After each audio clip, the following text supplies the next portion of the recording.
வணக்கம். சிவாய நம. குருவே துணை. இந்த பதிவில் நம்ம என்ன பார்க்க போகிறோம் அப்படின்னா, கடன் பிரச்சனையை சரி பண்ணுறதுக்கு உண்டான ருண விமோசன எந்திர மந்திரத்தை பற்றி தான் பார்க்க போகிறோம். பொதுவாக ஒருத்தருடைய ஜாதகத்தில் செவ்வாய் ஆதிக்கத்தில் இருந்தாலும் 6ஆம் இடம் பலவீனமாக இருந்தாலும் கடன் பிரச்சனைகள் பாதிப்படைவாங்க.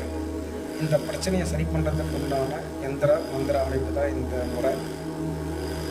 இதை எப்போ செய்யணும் அப்படின்னா, இந்த எந்திரத்தை செவ்வாய்க்கிழமை அன்னைக்கு செவ்வாய் கோரையில் இந்த எந்திரத்தை வரைஞ்சி கொடுக்கப்பட்ட இந்த மந்திரத்தை 108 வாட்டி ஜபம் பண்ணி பீரோவிலையோ இல்லை கடையில் கல்லாப்பெட்டியிலோ வைக்கலாம்.